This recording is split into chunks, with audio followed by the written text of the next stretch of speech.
Buenos días, Espíritu Santo. Hoy te reconocemos, hoy te honramos, hoy te pedimos que seas tú quien hable, quien revele y quien confirme la verdad de tu palabra en nuestros corazones.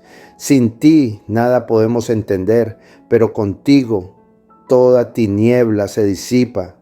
Hermanos, en el video titulado La mentalidad del hijo pródigo que está en el canal, se habló de aquella mente que se extravió como el hijo pródigo, una mentalidad que se dejó arrastrar por deseos desordenados hasta terminar en una condición miserable, pero que tuvo un momento clave, volvió en sí, hubo conciencia, hubo reflexión, hubo decisión. Esa es una mente confundida, desviada, pero aún capaz de reaccionar. Ahora entramos a otro escenario completamente distinto. Aquí no vemos simplemente una mente que recapacita. Aquí vemos una mente bajo ataque, bajo opresión, bajo influencia espiritual que supera la voluntad humana. Aquí entramos en lo que llamamos mentalidad lunática. Leamos la base principal en Lucas capítulo 9, versículos 37 al 42. Aconteció al día siguiente, cuando descendieron del monte, una gran multitud les salió al encuentro. Y he aquí, un hombre de la multitud clamó diciendo: Maestro, te ruego que veas a mi hijo, pues es el único que tengo, y sucede que un espíritu le toma, y de repente da voces, y le sacude con violencia, y le hace echar espuma, y estropeándole, a duras penas se aparta de él. Y rogué a tus discípulos que le echasen fuera, y no pudieron. Respondiendo Jesús dijo: Oh generación incrédula y perversa, ¿hasta cuándo he de estar con vosotros y os he de soportar? Trae acá a tu hijo. Y mientras se acercaba el muchacho, el demonio le derribó y le sacudió con violencia. Pero Jesús reprendió al espíritu inmundo y sanó al muchacho y se lo devolvió a su padre. El escenario es poderoso. Jesús viene descendiendo del monte de la transfiguración. Arriba hubo gloria. Pedro, Juan y Jacobo vieron a Moisés y a Elías hablando con Jesús. La voz del Padre se oyó desde la nube. Arriba era revelación, era luz, era confirmación divina. Pero abajo era caos, discusión, fracaso, opresión. Esa es la realidad del mundo caído. Mientras el cielo revela gloria, la tierra manifiesta guerra. Aquí vemos 4 realidades que no podemos ignorar. Primero, el contraste espiritual. La gloria no elimina la batalla, la confronta. Segundo, la frustración de los discípulos. El Padre dice claramente que les rogó que echaran fuera al espíritu y no pudieron. Sin embargo, ellos ya habían echado fuera demonios antes. No eran novatos. No era falta de experiencia básica. Algo en este caso era diferente. Tercero, la desesperación del Padre. No es un caso frío, es su único hijo. Años de sufrimiento. Desde niño comenzó, ahora ya es muchacho. No fue algo de un día, fue un proceso largo. Cuarto, todos sabían que no era solo enfermedad. El texto dice claramente que un espíritu le tomaba. Jesús no discute diagnóstico. Jesús reprende al espíritu inmundo. Mateo, capítulo 17, versículo 15, añade un detalle importante cuando el Padre dice: Señor, ten misericordia de mi hijo, que es lunático y padece muchísimo, porque muchas veces cae en el fuego y muchas en el agua. La palabra lunático proviene del griego seleniacetai. Está relacionada con la luna, Selene. En la cultura de la época describía a alguien que sufría episodios cíclicos severos, cambios bruscos, crisis que parecían repetirse por temporadas. No era un mito inventado por ignorancia, era una manera de describir comportamientos violentos y recurrentes que parecían tener ciclos. No estamos hablando de superstición barata, estamos hablando de observación histórica, y aquí hay algo que no podemos ignorar.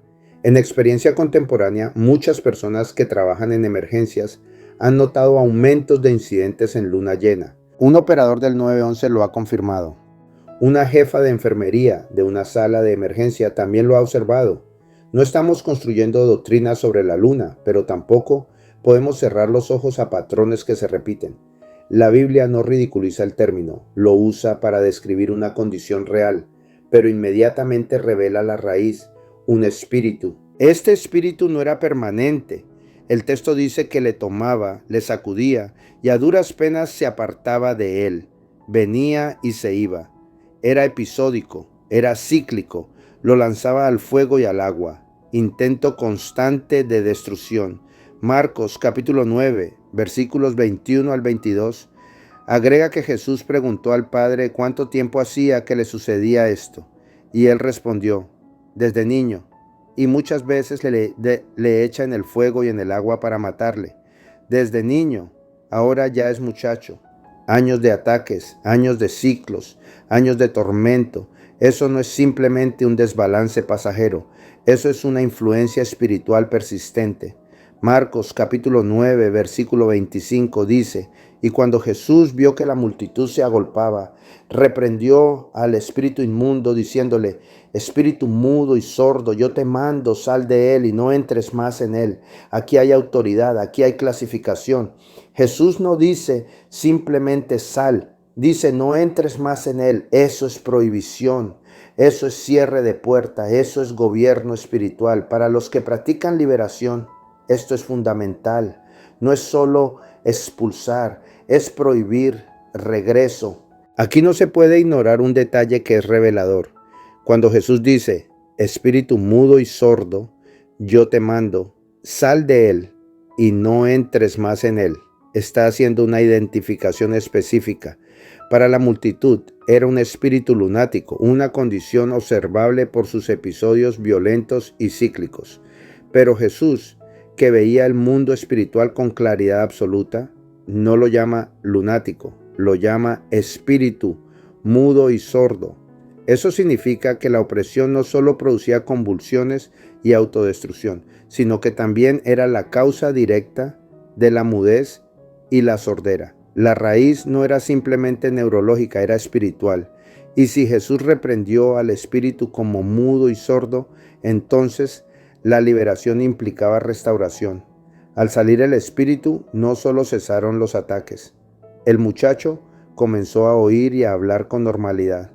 Esto revela que en ciertos casos la condición física era efecto de una atadura espiritual. Y cuando la autoridad de Cristo intervino, no solo hubo expulsión, hubo restitución completa. Y luego Jesús habla de algo clave en Marcos capítulo 9, versículo 29. Y les dijo, este género con nada puede salir, sino con oración y ayuno. La palabra género proviene del griego genos. Significa clase, tipo, linaje, categoría.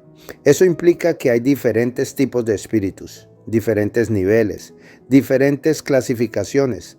Si existe este género, entonces existen otros géneros. Eso explica por qué los discípulos, que ya habían echado fuera demonios, no pudieron con este. No era el mismo nivel de confrontación. La liberación fue fuerte.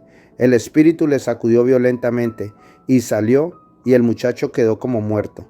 Pero Jesús le tomó de la mano y le levantó y se levantó.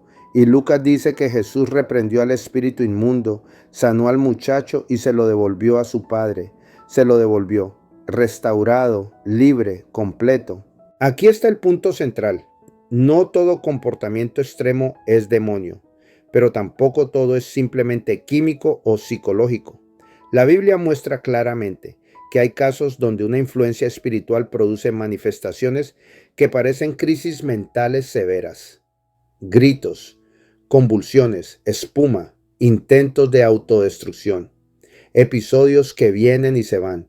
Y Jesús no trató esto como terapia emocional, lo trató como guerra espiritual. Mentalidad lunática no es un insulto, es la descripción de una mente que sufre ataques cíclicos bajo influencia espiritual. Es la evidencia de que hay fuerzas que buscan destruir desde la infancia, que operan por temporadas, que desgastan a la familia, que frustran a líderes espirituales y que solo retroceden ante la autoridad de Cristo. Arriba en el monte hubo gloria, abajo hubo confrontación y la gloria descendió para traer liberación. El mismo Jesús que habló con Moisés y Elías es el mismo que reprende, espíritus inmundos. La misma voz que el Padre confirmó en la nube es la misma voz que ordenó al demonio salir y no volver jamás. Esa es la diferencia entre una mente que vuelve en sí y una mente que necesita liberación. En un caso hay decisión interna, en el otro hay intervención divina directa, y el poder de Dios sigue siendo suficiente hoy como lo fue aquel día. Oremos. Señor Jesucristo, Hijo del Dios viviente, hoy reconocemos tu autoridad sobre todo espíritu inmundo y sobre toda opresión que atormenta la mente y el cuerpo. En tu nombre poderoso, reprendemos todo espíritu mudo y sordo, todo ataque cíclico, toda influencia que viene y va para destruir, y declaramos que no tiene derecho legal sobre esta vida. Espíritu inmundo, te ordenamos en el nombre de Jesús que salgas ahora mismo y no regreses jamás. Cancelamos toda puerta abierta, cerramos todo acceso espiritual indebido y proclamamos libertad total por la sangre de Cristo. Padre, restaura lo que fue dañado, devuelve la paz, devuelve la claridad mental, devuelve la capacidad de oír tu voz y de hablar verdad con libertad. Declaramos que esta vida queda libre, sellada y protegida bajo la autoridad del Señor Jesucristo. Amén. Si estas palabras tocaron tu corazón, compártelas con alguien que necesita una palabra del Señor. Que el Señor te bendiga y te llene de paz.